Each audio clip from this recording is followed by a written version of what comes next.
Tonight on Joy News Prime, even as electricity consumers grapple with the erratic supply of power in parts of the country, workers of the Electricity Company of Ghana are calling for the removal of the managing director. Meanwhile, the chief executive of Buipo Authority is challenging claims that the Bui Dam has been shut down. Let me be bold enough and say that I think Gridco has misled the minister in making such a sad statement. Because as we sit here talking right now, who is in operation? We have 3 units which work at 133. It's not true that the water is not true. The EU Observer Mission has described the 2020 election petition verdict as reliable and the election itself as peaceful, despite what it describes as the isolated cases of violence. I have full confidence in the procedure and in the legitimacy of the courts in Ghana. So the decision of the court, we accept it because we think it's reliable and acceptable, and it was proceeded in a normal and, let me say, neutral way. The opposition NDC has however rejected the report. We think that the report was wholly defective.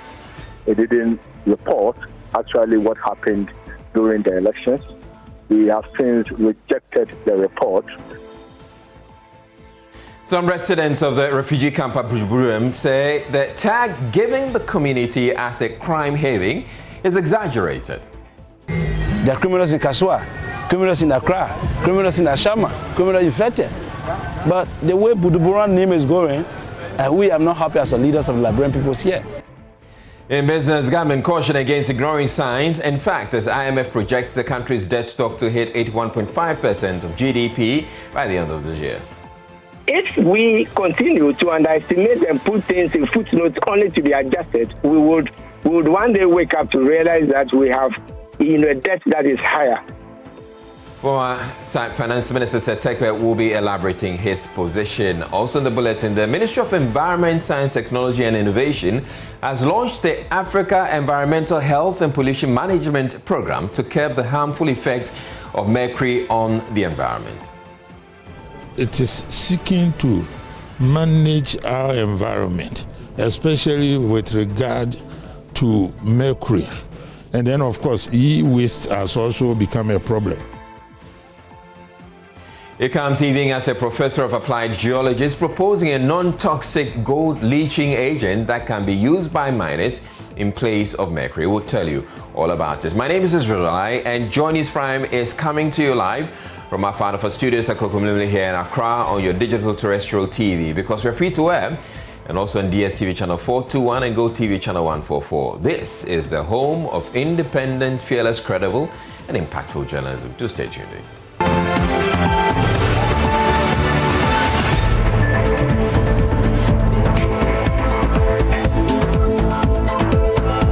The European Union is described as reliable. Ghana's Supreme Court that delivered its verdict a few months ago on the election petition challenging the outcome of the 2020 presidential election. The Supreme Court in a unanimous verdict dismissed the petition, describing it as meritless. Commenting on the verdict, the European Union's chief election observer, Javier Nart, said the hearing was conducted in a neutral manner. What has been the decision of the court? We have full confidence in the procedure and in the legitimacy of the courts in Ghana. So the decision of the court, we accept it because we think it's reliable and acceptable, and it was proceeded in a normal and, let me say, neutral way. I don't think that there is something capital here in Ghana. It is that you trust in your institutions. For example, if you put in any other country, even let me say I am from Spain, that parliament is divided equally in two, it will be a great fighting between two sides. Here you have that. You have the chair that is from the opposition party, and the parliament is working.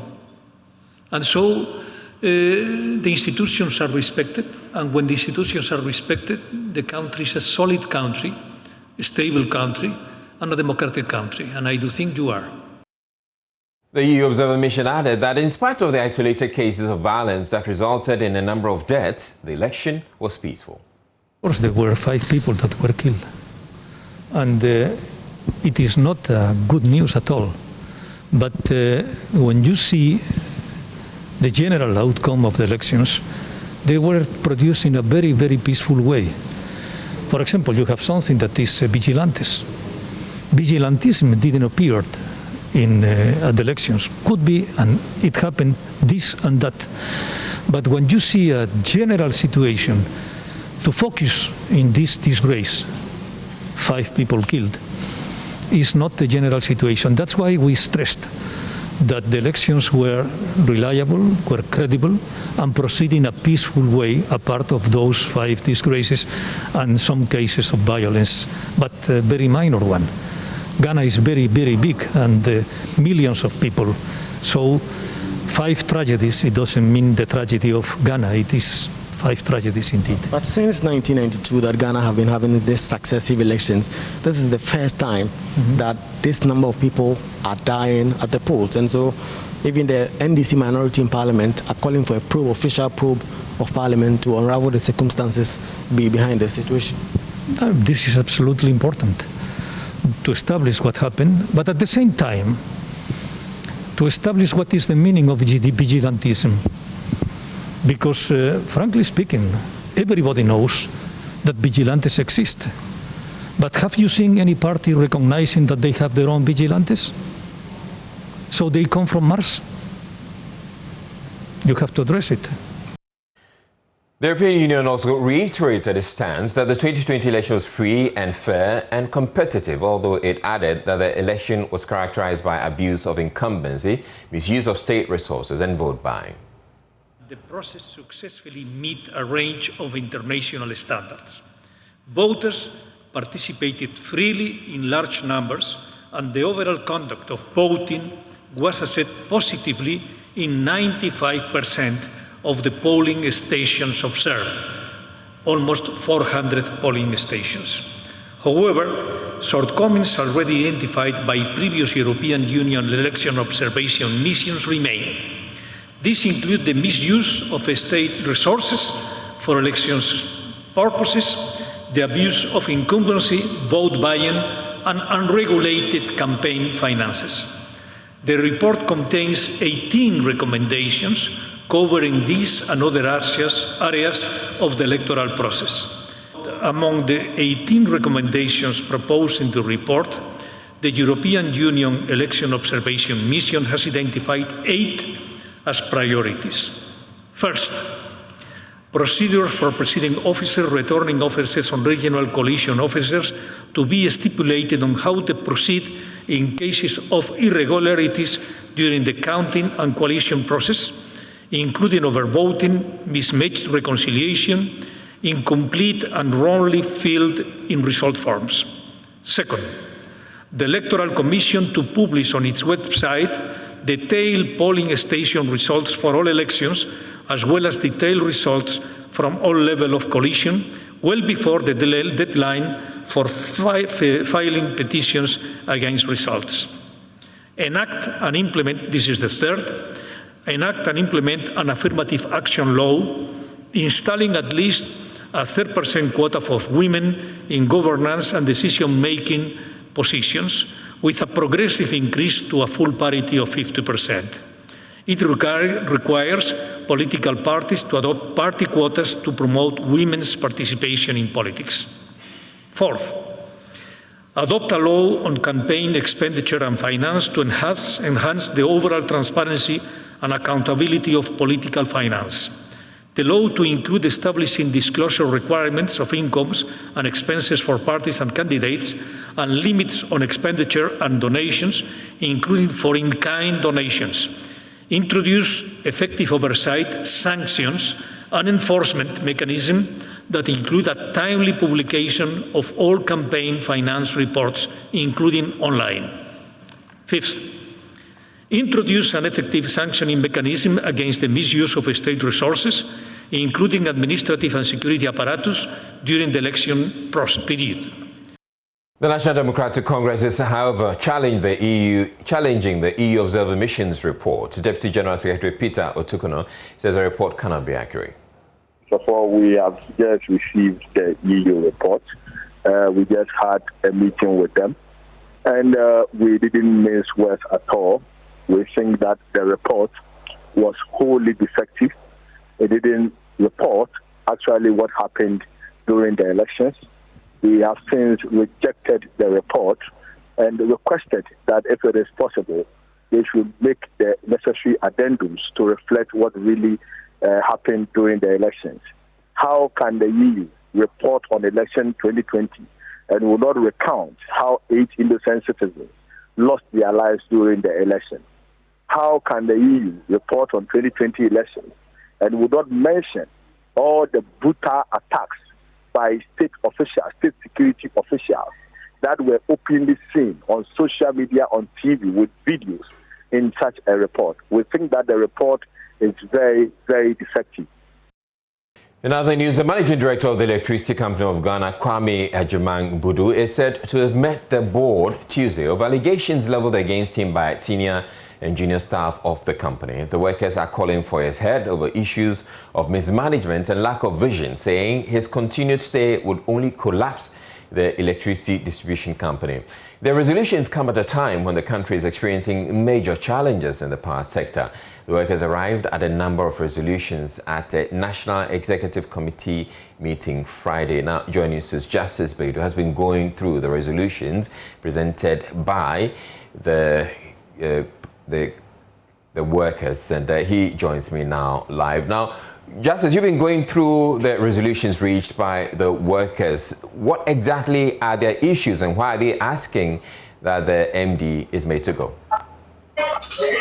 So, Israel, the resolutions, 8 points in all, very strongly worded statement that has just come out today, mainly citing the issues of the MD who was appointed only 2 years ago, making a lot of decisions that has affected the operations of the ECG and sidestepping key stakeholders within the company.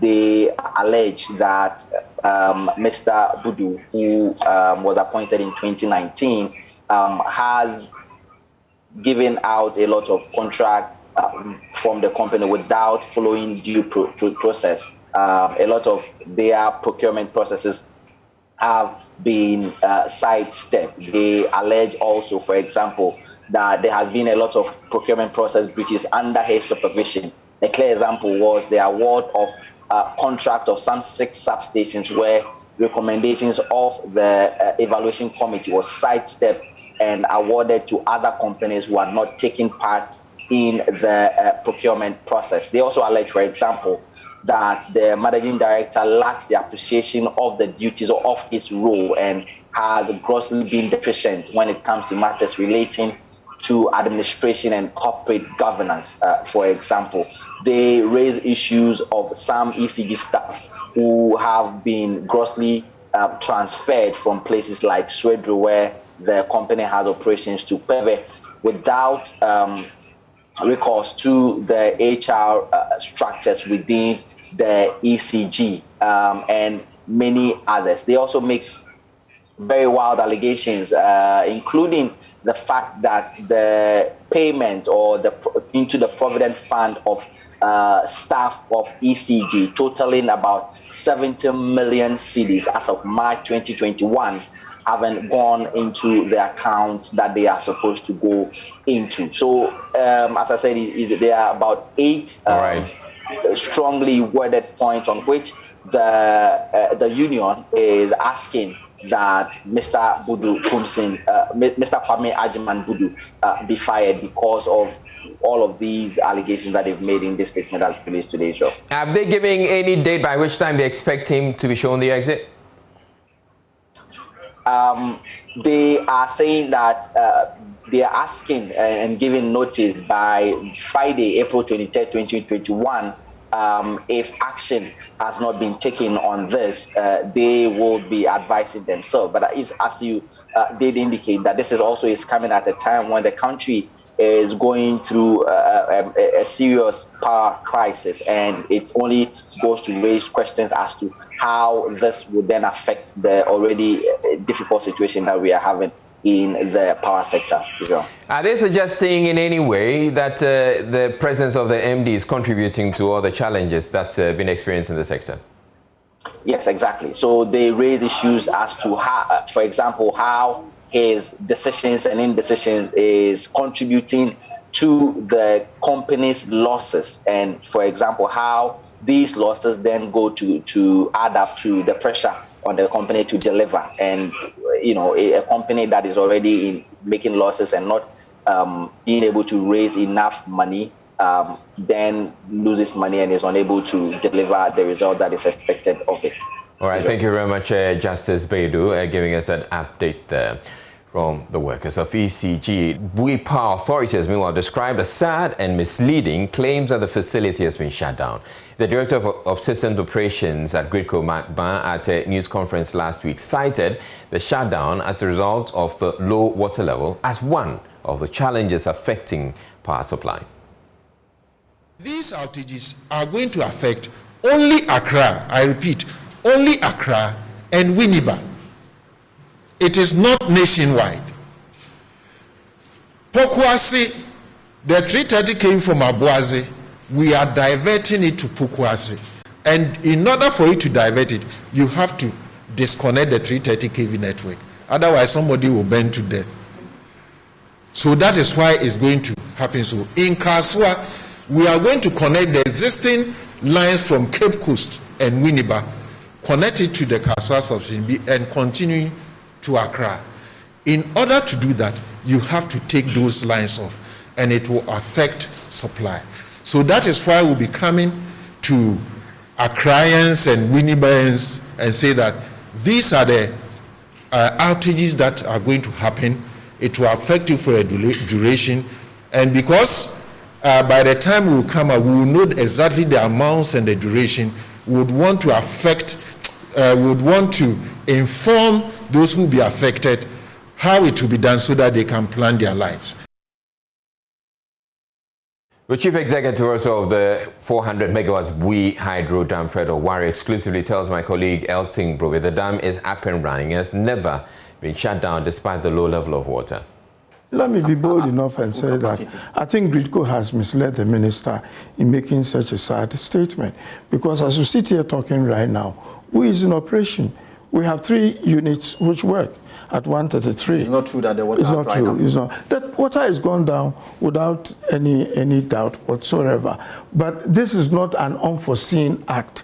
We knew this, and last year when we submitted our supply plan, we indicated quite clearly that this year we will not be able to generate as much as we generated last year. And we'll give them month by month how much we're going to. If there's a problem, let's talk about it. But they can't put it on Bui, because we knew last year that the supply plan would be what it is. And so they should have looked at our supply plan and make alternative arrangement to fill in the gap. But to say that there's doing so in Ghana because it's quite misleading, and I think you can make your own independent investigation. At Bui, we have a 3-year cycle. If you remember, 3 years ago, we actually spilled water for 10 days. And when we calculated, it was something like $600,000 equivalent per day for 10 days, all right? Last year, the rainfall wasn't as good as the previous year. This is the worst for the 3 years. So we expect next year to be much better. These are things which are known and calculated. And we can tell you the amount of energy that will generate next year based on the rainfall patterns. Now, it is for the system operator to say that if I'm looking for, at peak, 2,800 to sustain the system, and a generator number 1, Bui, will give me 90. What's the difference? The 2,710. Let me go and look it from somewhere. If you don't go and look for it, and you wait and your light go off and say that it's because of Bui's 90, that's quite misleading. Right, so let's hear exactly what the Director of Systems Operation at Gridco Macban had to say about the challenge with the unavailability of Bui.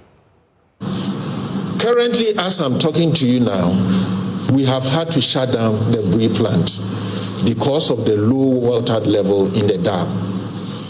In view of this, every power that the country requires, wherever, up to Bolgatangawa, everything has to come from the coast, from down south, upwards towards the north.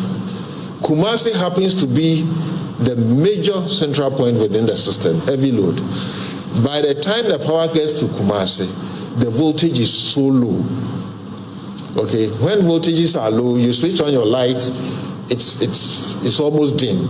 Normally people call it low current. It's actually low voltage. The voltage becomes so low, and if we don't do anything about it to prop up the voltage, the entire system will collapse.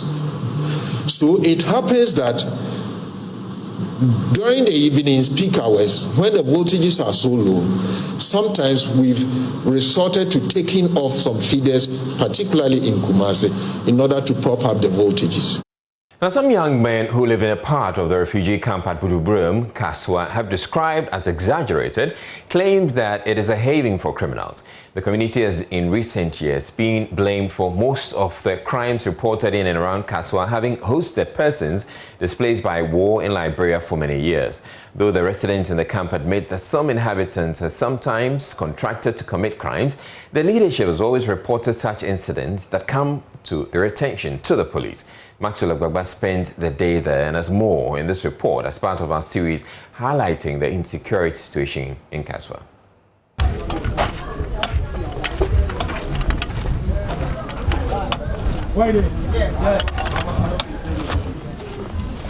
It is a hot afternoon and I'm in the alleyways of a part of the refugee camp where many consider to be the den of criminals. Only young people seem to live here. Their lifestyle possibly earned the place that negative tag. Here, I've met Yusuf Haruna, considered by his peers as the unofficial king of the central region. He says he does not dispute the claim that some criminals use the camp as a hideout, but says there are some good people who live here. He says he once reported a pregnant woman who came to the camp to hire hitmen to kill a pastor in Swedru. Criminals in the camp, if it's 100%, and the criminals are in the camp, they will not reach 2%. Even sometimes some people use to come and find people's here to go and rob. This one is a pregnant woman, and she tell me that she need a boys, make they go rob one man at Swedru. With that money, they make a service and loan. When later she even say the man is a pastor, he's a man of God. If you rob the man and we will not kill the man will later come and find out that she is the one who made the rob him. So if you rob the man, finish, you will kill the man. So as she was going, then they will bring police people, the police people make what catch her. One two from Ashama, he come and they say they take money from Burkina Faso with iron rods. The money is about 800 million. Boys will go and make what to go. I see, so you from Tema, connect somebody for Kaswa right now. You come camp, you need boys. So no worry, that one to make police people arrest them. Mubarak Hamidou lives at the refugee camp. Yeah, if criminals are here, our boss, our leader, they control here, you no go allow. Yeah, our leader, you no go allow. But anything bad, anything they do bad from another place, when they pass here, they will say camp. Oh yeah, okay. Here they will smoke. No be here, only here safe. All over the world they smoke. But we everybody knows say camp. But if bad thing go happen for some place, they go talk say the camp. It's not true. It's not everybody that is living here who are criminal. Kelvin Jackson is an ex-convict. He was jailed for 10 years. He's Liberian and has lived in Ghana for 24 years. He says just like any other community, there are some bad residents amongst them. It's true that everywhere have a bad people and good people. It's the same condition we're facing here. Here we have good people, we have bad people. And you I give the place to from the beginning has no power. You're a specialist. And why is it always things happening? You people always saying Liberia come. Things happen on the come does not make it Liberian. It's not us. We're not aggressive. We womanizer. some colors. We love women's. Women's love our boys. Ghanaian men love our girls. But why is it always? Why is it? You people come on this camp and you people can cut those people who are strangers on this camp. Always cutting us. Me like this, okay, good. If I can smoke, do I know the way from here to the farm? I'm a foreigner. Do I move from here to go for the smoke? It's bad. There are too many nationalities in this place and I'm pissed up with it. Why are you bringing too many people in my camp and always running into me? Stop bringing too many different people in my camp. And me, the Liberian, please leave me out of this. I don't kill, I don't murder. I'm not a murderer. I'm here by condition, by the government of this country. I'm here. I'm waiting for time. By United Nations, I'm here. I'm not living by myself. I'm not here. But if you they just tell me today, go home, I'll go home. I will not be here because I don't have my will. But why is it always they're running into us? Better you know the thief. It's better you go for the robber. It's better you go for those people who put a knife on their side. It's better you go for those people who are taking people for granted. I'm in Ghana. I'm a live by the constitution and the constitution of this country. I'm not a joking man. Ghanaian government shouldn't take Liberian nationality for joke. Sometimes when I listen to those names, it is unfortunate for those who are saying it. The fact is that we've been here for 30 years, and Liberians are peace-loving people. We fear war, that is what we are here. So if I hear people saying criminals are on Buduburan camp, sometimes it's unfortunate. There are criminals in Kasua, criminals in Accra, criminals in Ashama, criminals in Fete. But the way Buduburan name is going, we are not happy as the leaders of the Liberian peoples here. Director in charge of planning and programs at the National Road Safety Authority, David Asafo Adonting, says his outfit is determined to ensure that all commercial transport service providers undergo mandatory training in defensive driving. According to him, this exercise will equip drivers with skills that allow them to defend themselves and passengers against possible collisions caused by bad drivers, drunk drivers, and poor weather, while reducing the increasing number of road accidents in the country. Mavio Swabaji has been interacting with some transport operators on the increasing rates of accidents in the country. Some of them have been suggesting ways to deal with this problem. Your documentary, no, driver binya accidents, Emma Nenai HIA, or send a car owner, no, EcoG insurance, no CSC car, no. One kobo krawa manibi. Inti no a day na moso model bomb who buy car ni dia ya insure BBC car no ye betimi affix it na mo ankasa so There station masters no say the ning na o check my say that station bin check there minim but second passengers no ya muntu o for TV so my obi one man last week obi fly me say opeka akoda Bala Johnson driver me minim so run ya fly o so obadi 600 o so akonya bi 400 driver na akonya no 400 ni bia o trotro driver on run onim kwan so akoto traffic obi mu bai ba driver onim kwan so ni ska ojo no chisire wantua obi on my abekala pass unu ka na ya o so fan ko lonjeni tu baba lonjeni station ni ama driver no don ko enti chisire no passengers no mono mun kasama na driver we so madine ho ya se wo lodu takwa de alibua o ma pressure driver ne de wa ko ba fie and de yenyina yema drivers pressure. Sometimes you may not listen to them, but the voices may be loud. Inti eyese ode no so tuja as a driver wo tell tia woni unyankopon nanam de wo wadwen tell na say wo ye enti de passenger okay yeah that's it. Okay me so me wasam ka pa but answer me question no e dey ban bo and also dey ma ho say me ya sebe bibi kosia na unso atire na omo depend on you so no omo ho ntire omo mambo abde ma mo se be me wiye se me nye overtaking wo careful so se enso to a meto me bu ase se me go speed me amro so a type ya me ntimi enjime ho eti mambo abde mo se me nam a me check nyama bebre me nye overtaking wo careful so enso to a meto me bu ase se be 100 speed crime, but from below. Insurance name. Insurance name. Me dem cry. Deeply to car into. Yeah, be added that. Now, when you are register or NHIS, when you are more NHIS. But you will be. An issue that he raises there. It comes back to the issue of enforcement. I guess when it is all said and done, like we've done with this great interaction this morning, a lot of the responsibility will also lie on enforcement of these old regulations that we already have. It's a continuing conversation about road accidents and the figures that we're recording. Just the very beginning of this year, the figures aren't looking good at all, and it is all of our responsibility collectively to be responsible so that we can reduce the numbers that we are recording. Watching Journey's Plan, we're taking a break, but coming up in business, government caution against ignoring science and facts as IMF projects the country's debt stock to hit 81.5% of GDP by the end of this year.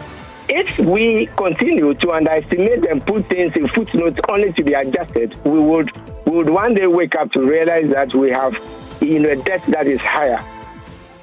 Stay tuned in, we'll be back with all that and more. Well, tonight, a warning to the managers of the economy not to ignore the warning signs as the IMF April 2021 Fiscal Monitor projects Ghana's public debt stock to hit 81.5% of gross domestic product by the end of 2021. Now, the IMF April Fiscal Monitor, which keeps Ghana in the grouping of low-income developing countries, where we have been for years, warns that the country stands at a risk of economic distress if we do not manage our debt situation. The former finance minister said Tekwe is asking government not to ignore these warning signs. Where did we come from? Yes, it is true that the IMF classification has always been there, but the warning signals are there.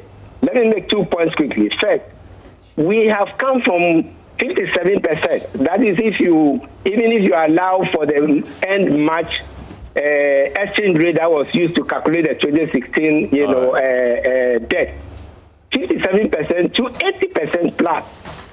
And we are confident. We shouldn't be confident, in this regard at all. I think it's a wake-up call. It is something which we have to. The other point that we need to emphasize is that Ghana cannot use parameters that are different from the best practice that is used. That is, And so, if we continue to underestimate and put things in footnotes only to be adjusted, we would one day wake up to realize that we have a debt that is higher, much higher than we are being told. Fiscal indicators that are much higher than we are being told.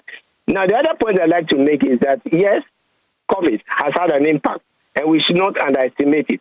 But I have always been urging that if you look at Article 4 and you look at the RCF report, Ghana had a fiscal gap of about 5 to 7% that had nothing to do with COVID.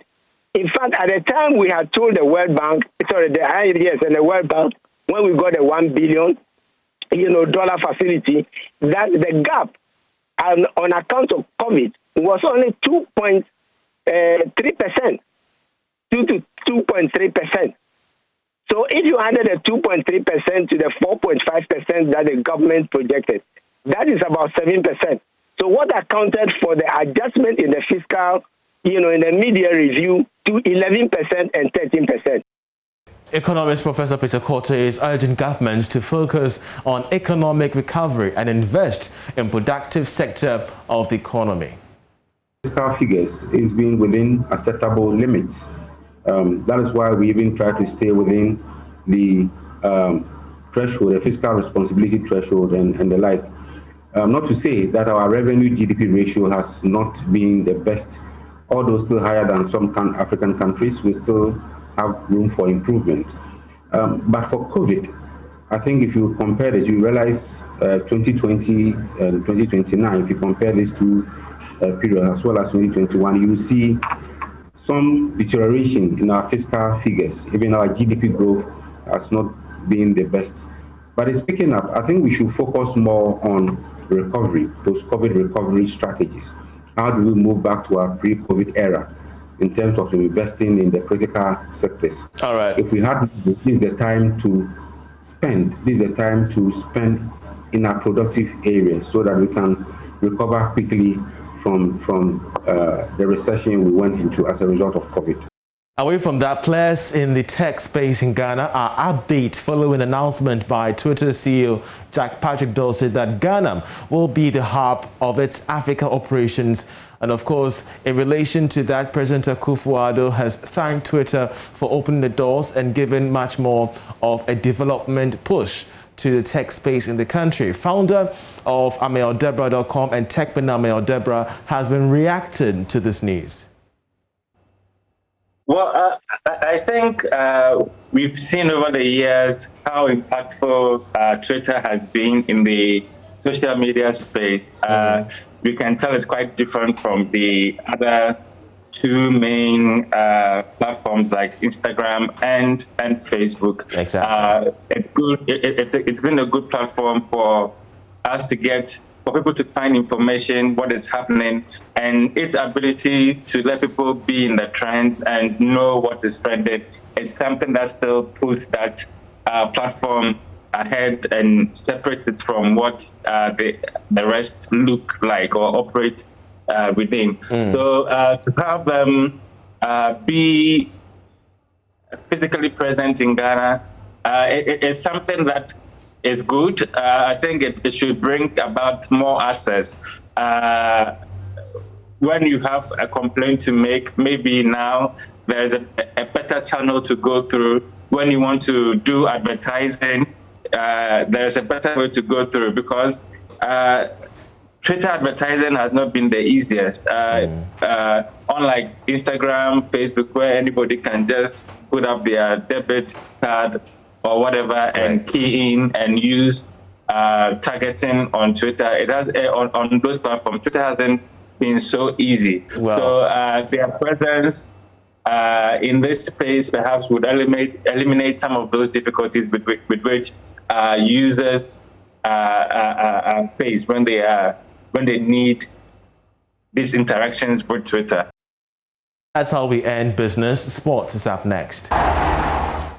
You're still watching Joy News Prime. Time to bring you sports. My name is Hans Mensah, and contrary to perception that the police should arrest hooligans at match centers and prosecute them, Director of Public Affairs at the Ghana Police Service, Sheila Abeye-Bachman, says they set out to prevent crime or protect victims of violence and not to effect arrest. She was reacting to the call from the GFA President Keto Kroku, who said he is not the Inspector General of Police, thus lacks the powers to arrest and prosecute perpetrators of violence at football match venues. Everybody sees police officers at stadia where matches are going on. It tells you that not only are we involved in ensuring general security, but you feel our presence. So our presence at football matches, we are ensuring general security, but also security for the officials. So this will be the referees and the match commissioners. Security for the playing body. Security for spectators. Security for properties that are in the stadium and surrounding areas. We're talking about hooliganism. Yes. You may not see the terminology hooliganism, but generally people act violently, people do vandalize, damage property, people do assault or cause harm to others.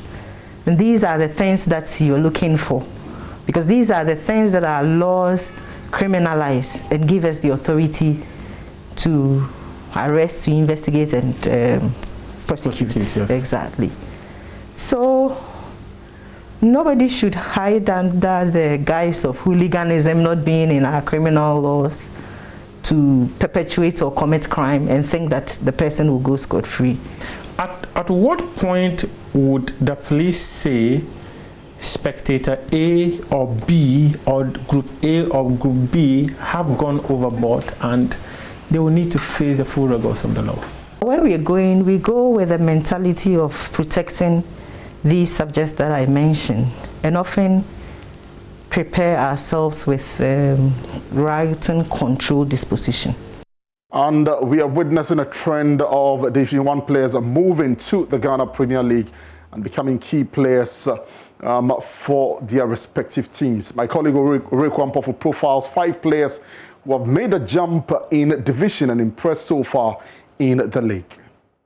Yes, the Division 1 league has been a stepping stone to the Ghana Premier League. This season has been no different, with a range of talent from the Division 1 taking the league by storm. It all started with former Asante Kotoko striker Kwame Opoku, who signed from Nkoranza Warriors. His impact on the Porcupine Warriors couldn't go unnoticed, as his 7 goals contributed to over 50% of the club's goals in the first round. Opoku had transitioned so smoothly from the Division 1 to the Premier Division, and as a result, bagged a transfer to Algerian side USM Alger. Asante Kotoko needed a replacement for the second round and went back to the same destination. This time, Unistar Academy was the location, as the Porcupines snapped up Andy Kumi. Kumi had scored 7 goals in the Division 1, and questions remained whether he could replicate that form amongst the big boys. In his first 2 starts, Kumi has scored 2 goals and looks like a player who's enjoying life under new coach Mariano Barreto. This new recruitment strategy has also been replicated by Heart of Oak. The Phobians lost Joseph Esso and Kofi Koji last season and replaced them with Isaac Mensah and Victor Edu, both from Nkoranza Warriors and Samatex FC in the Division 1 respectively. Edu is currently the top scorer of Heart of Oak with 7 goals this season, as Mensah has scored 3 goals in just 9 appearances. Ejenim Boateng was also very consistent with Nzema Kotoko, scoring 38 goals in 52 games. He joined Dreams FC, where he's formed a formidable partnership with Joseph Esso up front, scoring 5 goals so far. Boateng's performances warranted him a place in the Black Stars B side that faced Uzbekistan last month. Michael Che Bafor was also snapped up by West Africa Academy before the start of the season, tying the midfielder down to a 3-year deal. Bafor helped his former side Wasunta Sporting Club rise from the Division 2 to Division 1 and has been tipped to become a key player for his new side Wafa. He's been consistent so far this season, with the academy boys pulling the strings from the middle of the park. The jump from the Division 1 to the Premier League often is a difficult one, but these players have proved it can be a smooth transition.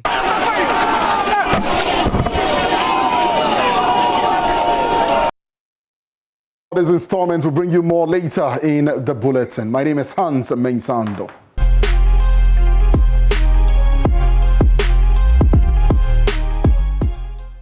At this time, for Showbiz, and Becky Bex is here. Hello, Becky Bex. Hello to you. Easy, how you doing? Serious. Yeah, we have a serious issue to deal with later on in the bulletin. Okay. But let's talk about cinema closure. All right. Kofi Asamoah, he's a movie producer, and he's calling for the reopening of the cinemas because he thinks that school children are back in school. Okay. Parliament is open. Churches are open, and he doesn't see the reason why cinemas are closed. He spoke to my colleague Ibrahim Bembako. I really think that it's long overdue because, you see, if we are able to have 271 or so parliamentarians sit in parliament and think that they are able to follow COVID protocol and no cause for alarm whatsoever, to be able to do same for the cinema. You know, in the cinema, nobody even talks. There's no speaker. There's no leader. You don't talk in the cinema. Mm-hmm. You only watch something on screen. You only watch something on screen. You know, and so you don't have people talking to anybody on the stage or people sharing ideas. So in the cinema, you clap, you cry, you laugh, you are out. It's that simple. And it is even possible to be in the cinema and watch the entire film. Your nose must come. You know, if the government or the presidency think that school children can go to school and adhere to COVID protocol, why can't adults, grown-ups of cinema going in go to the cinema and adhere to COVID protocol? Okay, I'd say he has a point when he says that you have other places open, churches and everywhere else open, and cinemas. Yeah. But where I disagree with him is where he says that in cinemas people don't talk. What sort of cinemas is he talking about? Because the cinemas I went to, okay, we whistle. And then when there's action, you say, oh, so that sort of thing. So you wear the mask whilst, you know, watching. Yeah, so I'm saying when he says that you don't talk in cinemas, I disagree with him. Okay. But do you think that, I mean, they have? Yeah, I mean, I feel that we should consider. Because season 2 and 3 of Bridgerton is out, and we don't know where to watch it. But hey, why are you going to go watch it in the cinema? Well, I love the cinemas too. But Izzy, has your name, Israel, had any, you know, effect on your life, physique, or anything? Yes, it has. It has. Yes. So is Amachidede. So the name Abrantier, he tells me that has had an impact, like the positive one, of course. And he also made a revelation that he brought or introduced wearing of tattered jeans to Ghana. Some people are arguing, but well, here's what Amachidede had to say. So do you think that the name Abrantier has had an effect on your life? Serious. Wow. Serious, because you see, if they give you a name, Abrantier, you see, they have been giving me so many names. Beginning, I don't think those days you were born or they were calling me expensive boy. Because I won't lie to you. Yeah. This type of jeans. Yeah. I don't think I have the album here. Okay.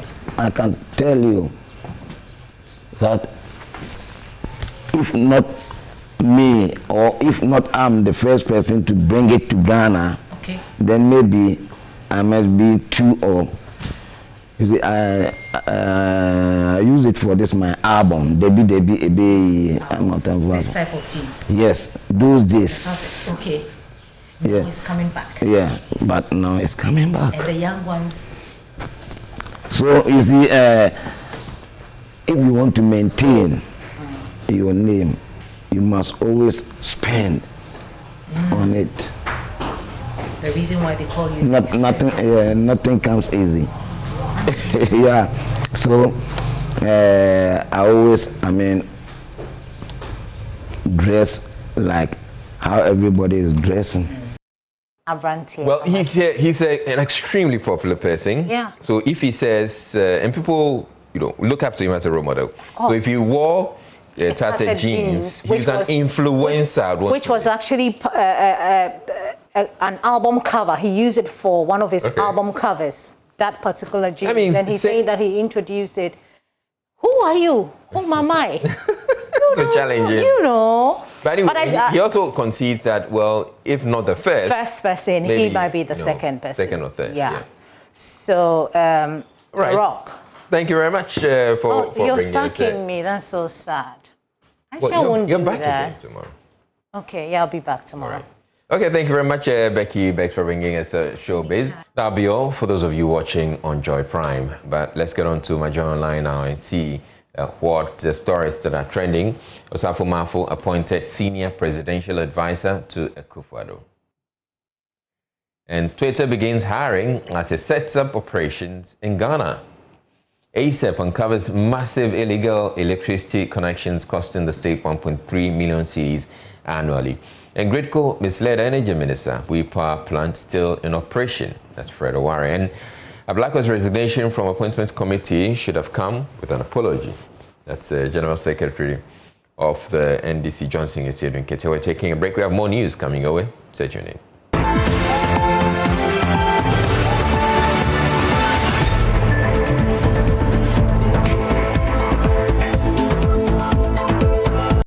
A senior military officer, Colonel Samuel Kojo Gameli, who's standing trial for his alleged involvement in a coup plot, has told an Accra High Court he feels intimidated by the presence of armed soldiers at the court. His lawyers, led by Eric Pongo, told the court the soldier's appearance is needless as the accused colleague is currently on bail. Colonel Gameli and 9 others, including senior police officer ACP Benjamin Agojo and medical practitioner Dr. Frederick Yao McPalm, are facing charges of treason felony, abetment of treason felony, and possession of firearms and ammunition without lawful authority. Court correspondent Joseph Akable reports. Colonel Samuel Kojo Gameli and 9 others, including senior police officer ACP Benjamin Agojo and private medical practitioner Dr. Frederick Yao McPalm, are facing the charges of treason felony, abatement of treason felony, and possession of firearms and ammunition without lawful authority. They are said to have been engaged in an elaborate plot that was geared at toppling government. They have since pleaded not guilty. The state was to call its first witness for the trial to commence on Tuesday. This, however, did not happen as 2 of the accused persons currently in custody at the Nsawam prison were not brought to court. Senior State Attorney Hilda Craig urged the court to adjourn the case. The lawyer for the senior military officer then took the opportunity to raise the matter.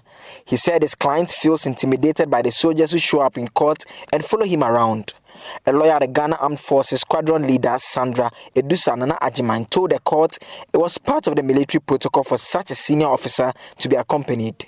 She insisted the accompanying officer was actually not armed and was of equal rank as Colonel Gameli. His presence, she explained, was to provide moral support and does not amount to following around. Lawyer for the senior military officer Eric Pongo insisted such support was not needed. Trial Judge Justice Samuel Esiedu responded that the court is a public place and would have been an issue if they were infringing on his liberties. He meanwhile adjourned the case to May 4, 2020 for trial to commence. Artisanal small-scale mining is now the largest man-made source of mercury in Ghana, posing serious threat to the country's water, air, and land resources. This is according to the Ministry of Environment, Science, Technology and Innovation. The ministry has therefore launched the Africa Environmental Health and Pollution Management Program to curb the harmful effects of mercury on the environment. Judith Awuchwe-Tando has more in this report. Ghana for decades has struggled with environmental challenges, from land degradation and soil erosion to air pollution and many others. Although government continues public education on the harmful effects of some human practices on the environment, the situation is only getting worse. Mercury, a very toxic mineral, is now being largely emitted into our air, water and soil daily as a result of small-scale mining. Speaking at the launch of the Africa Environmental Health and Pollution Management Program, Minister for Environment, Science, Technology and Innovation, Dr. Kweku Efriye, explained small-scale mining is now the largest man-made source of mercury in Ghana. Artisanal and small-scale gold mining is estimated to be responsible for over 700 tons per year of mercury emissions into the atmosphere and an additional 800 tons per year of mercury releases to land and water, making it the largest man-made or anthropogenic source of mercury. A very serious environmental challenge that calls for effective management if we have to enjoy these deposits to their fullest. In an interview with Joy News, Dr. Efriye indicated mercury intoxication can affect organs such as the lungs and kidneys. The mercury, once released into the air, soil or water, is practically irrecoverable, and it is not essentially a biodegradable substance. So when it locks into your system, your bone, your brain, everywhere, it is there forever. And it causes damage, neurological damage, kidney damage. The ministry has therefore launched the Africa Environmental Health and Pollution Management Program aimed at tackling the harmful effects of mercury and e-waste on the environment. The project, it is seeking to manage our environment, especially with regard to mercury. And then, of course, e-waste has also become a problem. So overall, this program seeks to manage those two environmental pollution, because they are the major ones. You get a handle on those ones, and then virtually, ipso facto, the steps that you use to handle those ones will take care of the rest. Executive Director of the Environmental Protection Agency told Joy News the agency on its part is exploring a bamboo species which can help extract mercury from the soil. We at EPA, we're going to complement this project effort. We are at the moment exploring the means of using biotechnology by way of plants. We are aware of some bamboo species outside this country that has the capacity to take poisonous or toxic substances like mercury and cyanide from the soils as they grow.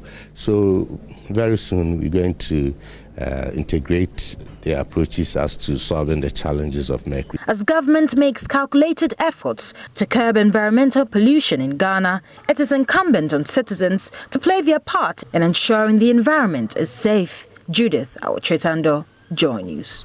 A professor of applied geology at the University of Technology and Applied Science has meanwhile discovered a non-toxic gold leaching agent that can be used by miners instead of mercury. The eco-friendly powder residue is free of cyanide and other harmful chemicals.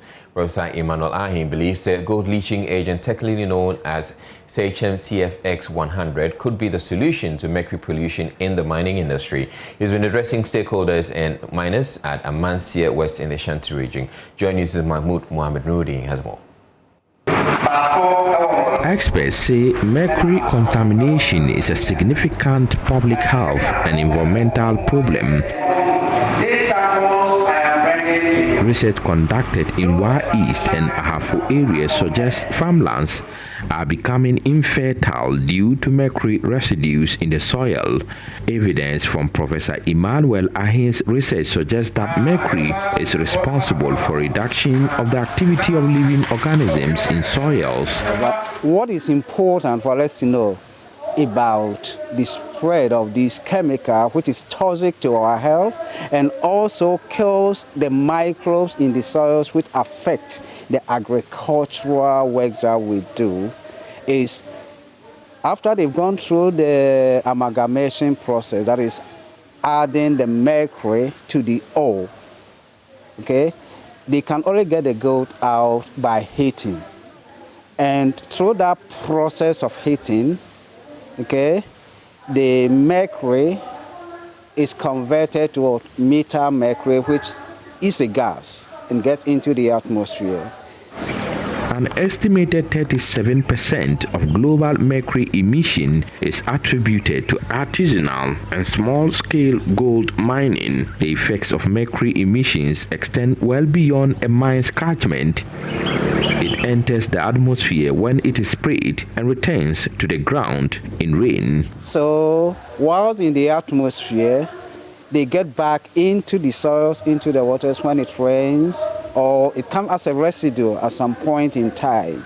So, often, the areas where it becomes serious to consider the impact of the mercury might not be within the exact areas that they do the amalgamation, but the passive people that will be exposed. For instance, the presence of gold does not render farmlands unfit for farming, but rather toxic elements like mercury used by miners. Because mercury was banned many years ago. Okay? There was a mercury poisoning in Japan that killed a lot of people. So UN banned the use of mercury. Ghana signed to that. However, people are still using it because they don't have any option. There's no alternative. The gold must not stay there. We need it. A professor of applied geology has worked on an eco-friendly chemical to replace mercury and cyanide. The cyanide-free agent CHMCFS100 will save the ecosystem and improve people's life. That is the presentation I made, something to replace the use of the mercury. We have a cyanide-free chemical. We call it CHMCFS100. It's a chemical that we have looked at, okay, and we'll be able to extract gold, okay. The percentage, we've gotten it to be about 97%. And that is eco-friendly. Okay, but we are still discussing this with the Minerals Commission. We've made a first presentation to them. We've given samples to EPA to look at. We are yet to receive their report. And once monsoon is closely linked to the gold mining business, I think, the government is calling for an environmentally friendly or sustainable mining. And so once that is done, and many people are roped into the government's program, it will develop a kind of eco-friendly mining system, and many people will definitely come on board. The decision that came at that meeting was that we should do field trials so that the people that are going to use it can say that, yes, this chemical really works, and then we can throw away the use of mercury and cyanide. Those were the analyses that I did. First one was to assess whether that chemical contains no cyanide. And the lab results that we got from ALS, the chemical laboratory, that was perfect. The second one was, you are going to introduce this chemical, you don't know where it's coming from. Has it contained any hazardous elements? And we did that sort of analysis, and that one too was negative.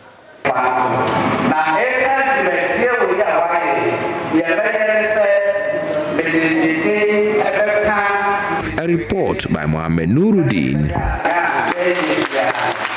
The 2020 voter region most promising young cocoa farmer is bitter about the delay by the Agriculture Ministry and Cocoa Board in releasing the prices that came with his award. According to Samuel Ameko, despite several follow-ups to the relevant institutions, he's yet to lay hands on the items he had hoped to use to expand his farm. Samuel, who resides in the United Kingdom but visits his farm annually, says this development, coupled with the lack of logistics and support, demoralizes young farmers who toil to contribute to the Ghanaian economy. Joining us, Fred Kwame Asare visited his farm at Kitikpa Abutuma in the Hohoi municipality of the Volta region and came through with the following report. Samuel Ameku, though resides in the United Kingdom, deemed it fit to cultivate a vast arable land his grandfather left behind.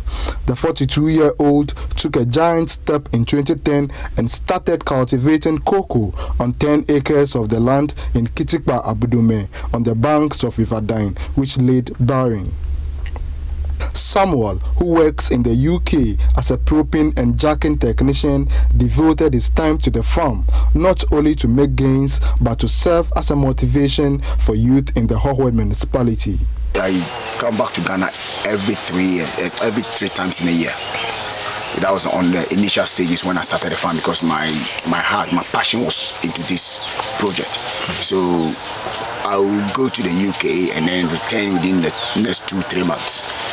Then I'll come and work with the guys on the ground. Then I'll move back to the UK, work my ass off a bit, and then come back to Ghana and then work on the farm. So in the first 2-3 years, I was going back and forward like that because I wanted it to work. And then after, I think the 4th year to the 5th year, then I started coming twice in a year. And then eventually, when it took root, I had Noah. I started the farm with Noah, and Noah is still with me. He's my lead farmer. So whatever instructions I give him, whatever I learn, and whatever I think should be done to make sure the farm is stable, I always communicate with him, and he always gives me feedback. And based on this feedback, we are in constant communication. 10 years down the lane, he has expanded the farm with the help of 3 permanent farm hands. He now cultivates 2 acres of mango, 2 acres of orange, and 4 acres of coconut. He also cultivates mango, orange, and coconut on a 4-acre land and has started experimenting with animal husbandry and poultry production.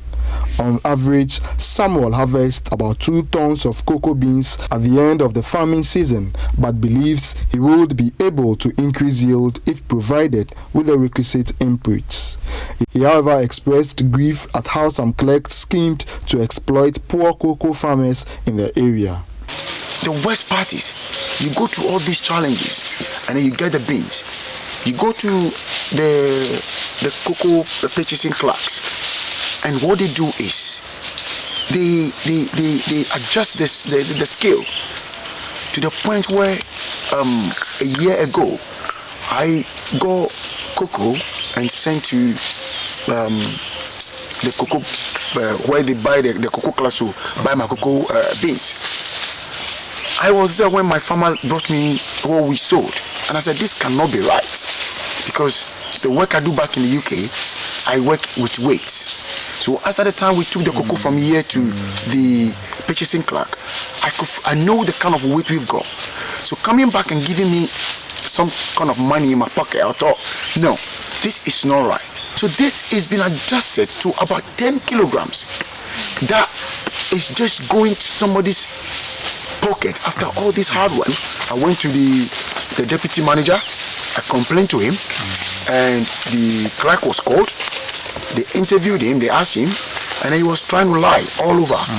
And then, lo and behold, in course of these processes, he refunded about, I think, 300 Ghana cedis to me. Samuel's hope came alive when he received news of being adjudged the Volta Regional Most Promising Young Cocoa Farmer in 2020. Though out of the country, he made emergency preparations to fly down to Ghana, only to be met with the greatest disappointment of his life.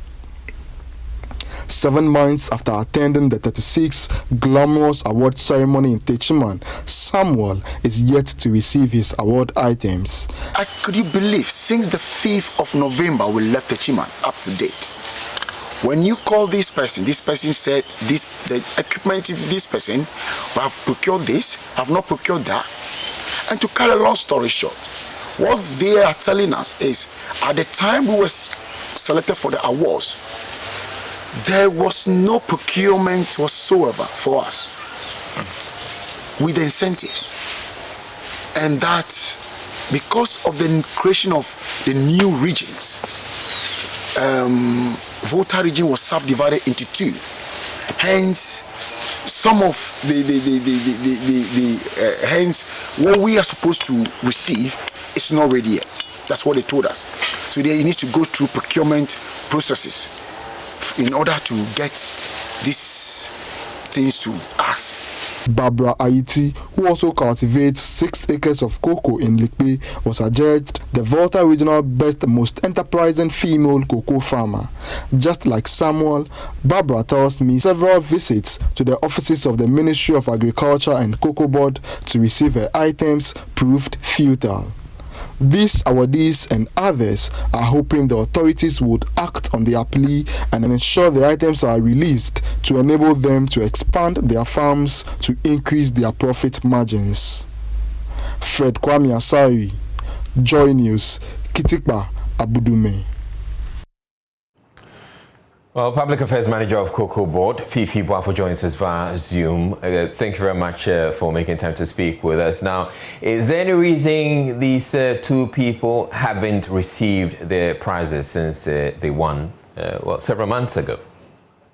Well, Israel, first of all, I would like to apologize to these farmers who are yet to receive the awards. It's unfortunate this has happened, but just as the gentleman indicated, there was a mishap in the preparation towards the Farmers' Day, and this has occasioned what we see today. Actually, what happened is that within cocoa industry, we have what we refer to as the cocoa regions. They are not coterminous with the originals, the national setup, which we have. All right. So preparations towards the national award ceremony, we're working with 7 regions. A week to the ceremony, were indicated to us that, well, we'll have to prepare for all the newly created regions. The public institutions, you are required to go through all the necessary approval processes and then protocols to ensure that you are able to do this without any problem. It has delayed beyond the expected period, but the good news I can confirm to you is that we have dispatched the items this morning to the few awardees who are yet to receive the awards, and the expectation is that they will get the awards before the close of this week. How many awardees are we talking about here? We are talking about awardees from 2 affected regions. All right. And the expectation is that before the close of the week, they shall receive the awards. We apologize for which regions are these apart from the Volta region? Apart from the Volta region, the other region is the Bono region. All right. And you're promising that this is going to get to them by when? Before the close of this week. All right. Thank you very much. But he also raised another issue which has to do with clerks of produce buying companies shortchanging them, which has been the subject of the Joy News documentary. Now, how do you respond to that? Because it appears this is still a problem. Ezra, we have talked about this issue, and just like you referred to, there was a documentary on your network where the issue was brought forward for discussion. What Cocoa Board has done is that we are procuring non-adjustable electronic weighing scales, which will be distributed to all purchasing clerks. Okay. And that is the solution to this problem. So the expectation is that by the time these non-adjustable weighing scales are distributed to all purchasing clerks, it will ensure that this problem that has persisted and the farmers being at the receiving end will be a thing of the past. All right, thank you very much. Public Affairs Manager of Cocoa Board, Fifi Boafo. Now, it took 6 fire tenders and about 85 personnel from 5 different fire stations more than 4 hours to bring under control a fire that engulfed a section of the Tichimang Central Market in the Bono East region. The cause of the fire, which started shortly after noon, is yet to be established. And as of it reports, more than 20 shops were burned to ashes, along with goods worth thousands of Ghana cedis. This is the Tichimang Central Market. It is the largest market across the South region. And of course, the market is on fire right now. And the personnel of the Ghana Fire Service are all over trying their possible best to put out the fire. And this is the situation right now. The fire has extended to other parts of the market. We have fire tenders, at least I've spotted about 5 different fire tenders all over trying their possible best to put out the fire here. All security agencies, from the police, the fire, the immigration, all are available here, doing their best to ensure that the safety of the people is assured. So we'll try our possible best to get some few people here who were eyewitnesses, who saw the beginning of the fire, to have their take on what they saw when the fire incident started. Honorable was there, Francis, but I don't know friend is Tomboy. Haya na me to mobile phones one station haya. Now we are me ba na me your shop and the me hu say now mo as fabricators for mo here dey almost so omo twitwa na de ash foam no solo ho. Today hu ya say all of a sudden we safely inside the air na try say you be free fire service. We came here, myself and my friend, to meet a friend over here. So there was a welder over here. They were doing some job over there, and I think there was a little problem with him. Then the fire escalated over there. But instead of him alerting us so that we help him, then we put the fire off. He was trying to do that himself, but it was so unfortunate. There was a massive wind, then the fire just exploded over here. Then it just got over there. That's what really happened over here. The fire is suspected to have started from this particular terminal. There was a welder at the top of this building, having a particular project that was new. They were kind of having an expansion at the top here. And all of a sudden they realized the fire had started. By the time they realized, the whole room was in flames, and the smoke was too huge for them to do anything about it. Here, right beside me, is the wire or the cable that was connected from that meter up the staircase where the welder was kind of operating. So this is the start of the fire, and as I speak to you, over 20 shops have been touched, and thousands of goods worth thousands of Ghana cedis have been lost from this particular fire. Riding a motorbike creates a sense of freedom that is hard to replicate. While motorbikes and cars are both reliable means of transportation, many would argue that a motorbike provides certain advantages. But is it poverty or a matter of choice that influences the use of motorbikes? Joy News Mahmoud Mohamed Nuruddin engaged residents of Tamale in the northern region, where the use of motorbikes is a way of life. Because it's faster than cars. That's why we are known for motorbike. It's not because of poverty, because Sometimes, if you can just wake up in the morning and your bike will be in problem, you have to send it to mechanic for them to repair it. If you don't have money, can you repair it? Tamale here, the cheapest means of transport is the motorbike, which is affordable. You see, if you take a data collection of people who use motorbikes, you see that you can say 70% of those bikes are new bikes. Where did they get the money to buy new bikes if they are not rich? A poor person can buy a motorbike actually, because the bikes are expensive. 45 million. Can a poor person get 45 million? It is the most convenient and easiest means of transport in this part of the country. Many people prefer the motorbike to a car, and even those who have cars prefer to have motorbikes in addition. Motorbikes are extremely fuel efficient. Users spend less money on petrol compared to cars. In terms of fueling it and then maybe servicing it, the auto parts, comparatively, it is cheaper with a motorbike as compared to cars. When it comes to the number of kilometers per liter of petrol, motorbikes outperform vehicles.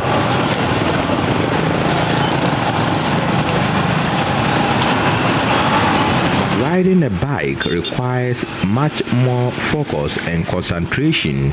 First motorbike was inherited from my father. That was YB100. So I bought my own Mafuka, which was the low gear type. And until when this one comes, and very functional as compared to the low gear and COUP. So I bought this one. That was about 1 year ago. That was 4,700. And currently, when you want to buy, you buy it 5,500. It's not even there. Yes, this one is very competitive in the market. When you work and get like 2,000, 2,500, or get into 3,000, and then you acquire your own motorbike, you can go at any place, and then you can even buy a full 3 Ghana cedi or 5 Ghana cedi, and you can use it almost like 2 or 3 days. Motorbike riders spend less time in traffic, cause less congestion, less dangerous to third parties, and take up less parking space. Here in Tamale, motorbike riders say their machines make them come alive and be in touch with the world. The motorbike is not it's part of us. That's our main means of transport. So if somebody should come and steal my motorbike, trust me, I would cry. Though I wouldn't cry physically, but within me, I would cry a lot. Motorbike is mostly preferred here because with the motorbike, you can enter any corner at all. Wherever you want to go, it's easier for you to go with your motorbike. For this reason, those who can afford cars also prefer the motorbike. It is therefore not a matter of poverty, but choice in using motorbikes. Not true. A lot of the people that use the motorbikes are even the rich people. Why? Because they use the motor 1 year, they dispose of it, and they buy another one. The motors are very expensive, especially if you see the new ones that have come, Dash 5. I think it's approaching 50 million now. It's quite expensive, and most of the people that use it are richer than the ones that use cars. Yes. I have a bike too sometimes when I feel I'm going to a dense area, like the area where there's a lot of traffic. The motor is easier to use. I have a friend. She's a girl, but she has a car and own a motorbike too. Sometimes she said their car is wasting time. When you get to traffic, it will go slow, you cannot dodge. But for motorbike, when you come and it is traffic, you can use the bike and corner and then you just go. That's why. For instance, we have a motorbike we call Dash 8. Dash 8. 125-8. That is mostly used by the farmers and then the Okada people. Within this month, early this month, it was around 4,800. Currently, as I speak, it's 5,500. In towns like Tamale, where public transport is unreliable, motorbikes offer an affordable way to get around. It is very dangerous, and there are far too many preventable deaths. It is estimated that helmets are 37% and 41% effective in preventing fatal injuries to motorbike riders and passengers respectively. This means that for every 100 riders without helmet killed in accidents, 37 riders and 41 passengers would have been saved if all 100 had worn helmets. A report by Mohammed Nuruddin. And we're taking a break here to bring you more business news. Just stay tuned in. Now, the Ministry of Food and Agriculture says that 90,000 smallholder farmers have received investment from government in the last 2 years. The ministry revealed this during its first Ghana Agricultural Sector Investment Program stakeholder meeting held at the ministry's project office in Cantonment. There is more in this report. The Ghana Agricultural Sector Investment Program is a government initiative designed to provide a framework for a long-term financing engagement for private-led poor agricultural value chain development in Ghana. As you are aware, the Ghana Agricultural Sector Investment Program, GASIP, is currently being financed by an IFAD loan of $36 million and an ASAP grant of $10 million. The program is being implemented by your Ministry of Food and Agriculture. Mr. Chairman, the goal and objectives of GASIP is to sustainably reduce poverty in rural Ghana by increasing profitability and resilience to climate change of agribusinesses and smallholder farmers. The National Program Coordinator, Kluche Kudomo, indicated that the switch in management for the program has increased the implementation status from 12% in 2015 to 78% in 2019. GASIP became effective in 2015 and was expected to close by June 2021. However, the program is being considered for extension so as to complete some outstanding activities. Mr. Chairman, before the current management of GASIP took over in April 2019, GASIP implementation status was 12%, a situation which was leading to a premature closure of the program by IFAD for non-performance. However, due to the hard work of management and staff, IFAD has reclassified the status of the program from a non-performing one to a performing program. Mr. Kudomo stated that the farmers benefited directly with production inputs and were trained in good agricultural practices. He went on to highlight some benefits enjoyed indirectly. They were also trained in good agricultural practices, climate change resilience, food safety and food quality training, operational excellence to ensure that their businesses are functioning properly, food processing, among others.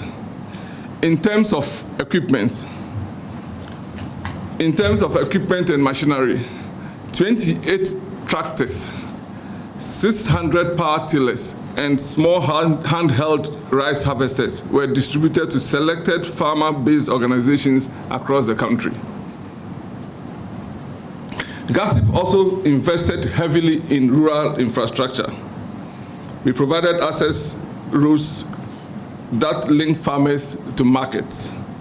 Solar-powered boreholes were provided to 27 communities in Ghana for dry season vegetable production.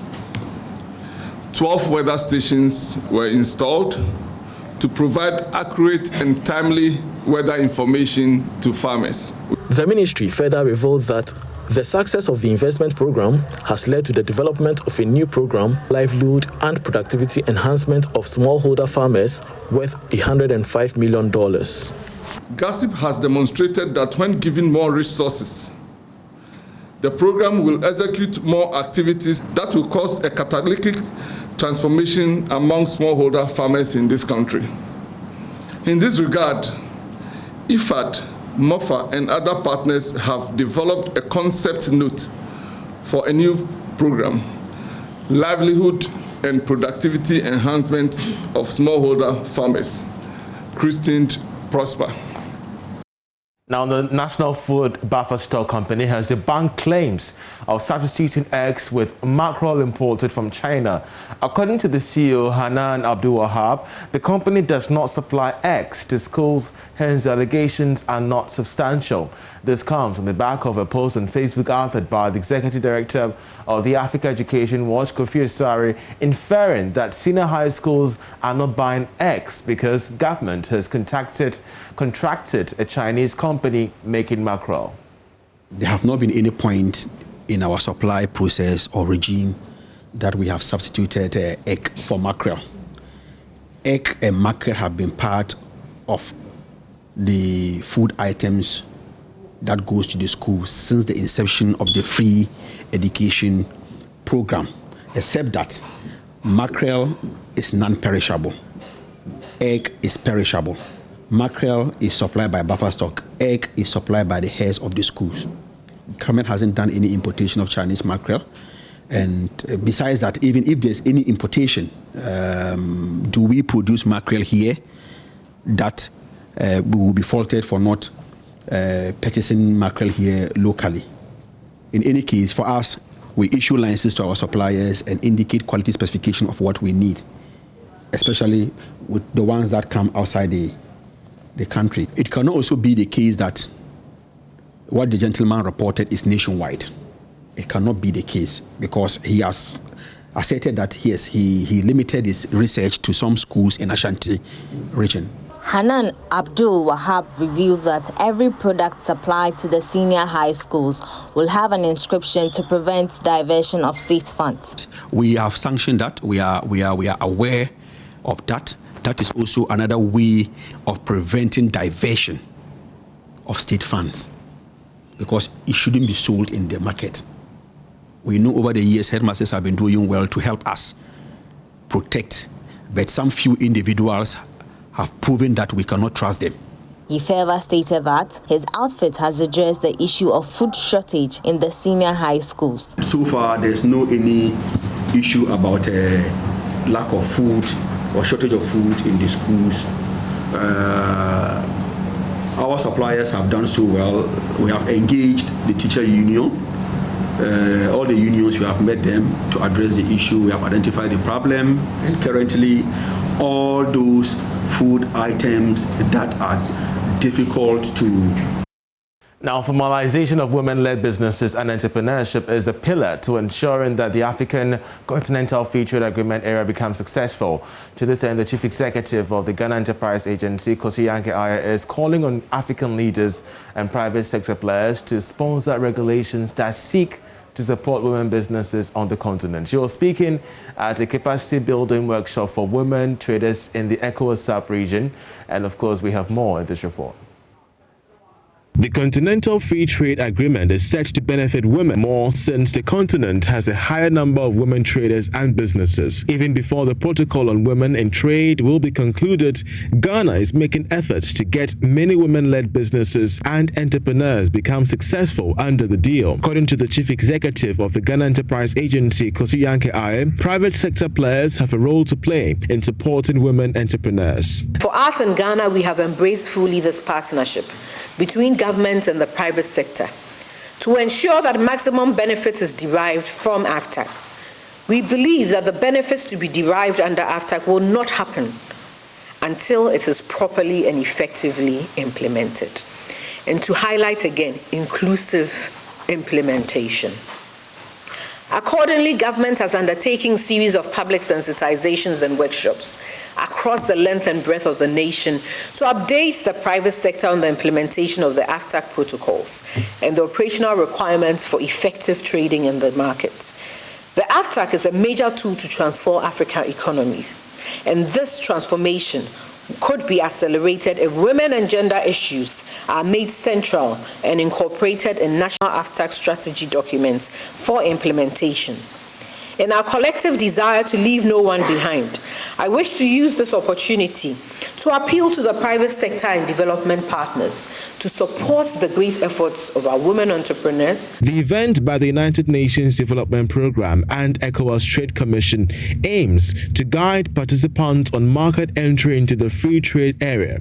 The United Nations Development Programme has expressed interest in ensuring that the deal becomes a development platform for the continent, as well as transforming micro and small businesses. Frederick Mushiga is the economic advisor for UNDP Ghana. We are a development agency.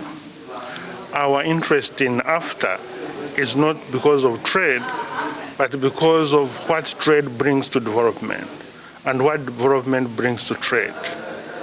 And so our three bigger efforts in this are: one, inclusion, to make sure that those people are included, the women, the youth trade, but the small scale industries as well. Second is about governance. So when a trader goes to the border, what happens? And then third is about development investment. Ghana is said to be ahead of its peers on the continent in getting its businesses aware of the benefits of the trade deal. And that's it by way of business. I'm Charles Aite. Sports is up next.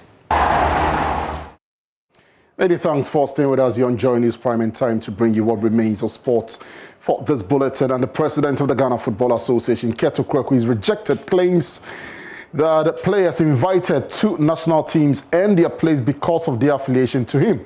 He says his players have always been part of various national teams representing the country, even when he was not president of the GFA.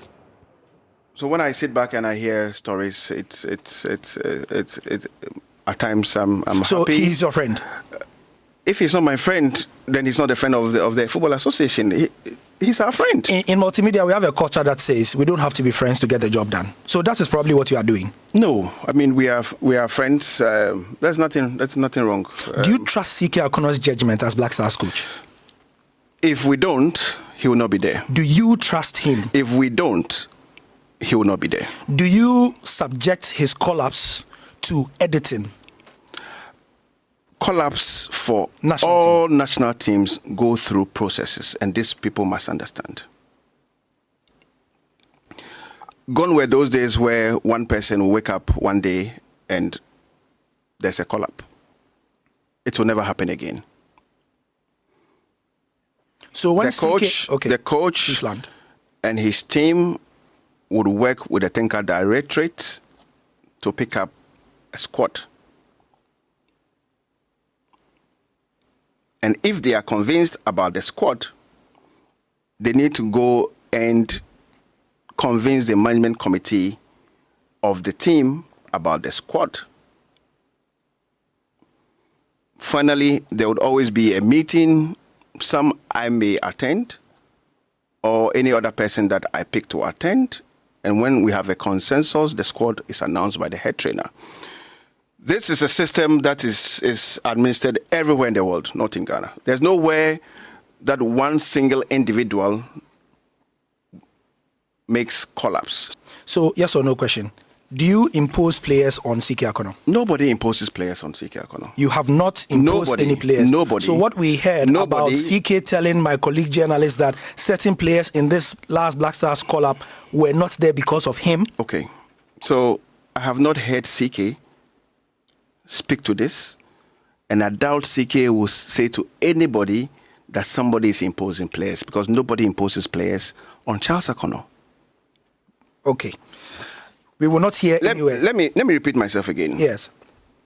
I doubt if CK has said anywhere during his tenure as coach of the Black Stars that somebody is imposing players on him. I doubt it. And I have not heard this. And I don't want to believe it, because nobody imposes players on any coach in Ghana. Now, referees manager of the Ghana Football Association, Alex Kote, has reviewed young referees who are unearthed from the association's Catch Them Young refereeing policy will officiate matches in the yet-to-be-launched Juvenile League. Mr. Kote believes there are many young children who desire to venture into refereeing, and his outfit will harness their potential. The initiative launched last year is to unearth young referees and groom them to become FIFA and COUP officials. Referees manager of the Ghana Football Association, Alex Corte, tells Joy Sports, young referees discovered will officiate in the Juvenile League. The FA will launch the juvenile tournament very soon. I'm sure maybe next week or so it will be launched. And then we would unveil everything. I mean, we want to try as much as possible to use these young boys and girls to officiate in the juvenile tournament. Okay, and so the preparations are going on. They are working very, very hard. I must commend the RFAs. I mean, they have worked very, very well for us. And if the tournament starts, you will see toddlers officiating in this under 17, under 15, and under 12 tournaments. It's going to be awesome, and we all hope to see it launch, and then when the tournament itself starts, then we'll see how it goes. But let me say that Central Eastern region are far, far ahead of them. The office of the referees manager has toured the country as they seek to harness the talents of these young referees. He says they have seen potentials in many, including girls who desire to be in the refereeing profession. Western, Central, Eastern, and then Upper East have taken on so well. They've taken off very, very well. Central and Eastern, I must say that they are far, far ahead. For them, they have done a lot of the work. In fact, referees who are teachers also contributed a lot. I mean, they have helped in bringing up a lot of the boys and girls from their schools into refereeing. I mean, Eastern region can talk about over 100 young boys and girls, and for me, I see more girls coming into refereeing this time than even the boys. You understand? And so that tells us that yes, I mean the girls are catching that euphoria. They are coming into refereeing. Some of them, you see some sort of sporting-like attitude in them. At that time, are players and that sort of thing. In Eastern region, for instance, I met a very young girl, 16 years, and the girl could play football like something. And I said, wow, these are the girls that we want into refereeing now. The Ghana FA has tentatively scheduled to launch the Juvenile League next week. And that's it for this installment, but before I check out a quick update from the UEFA Champions League, the two home teams have lost. PSG have been beaten by a goal to nil against Bayern Munich, but by virtue of their superior of their away goal that they got in the first leg, they go through. Chelsea also losing by a goal to nil against FC Porto. Also, they won the first leg by 2-0. By virtue of that, they go through to the next stage of the competition, 2-1 on aggregate. A bit more later on Fun Zone at 10:30 p.m. Do join me.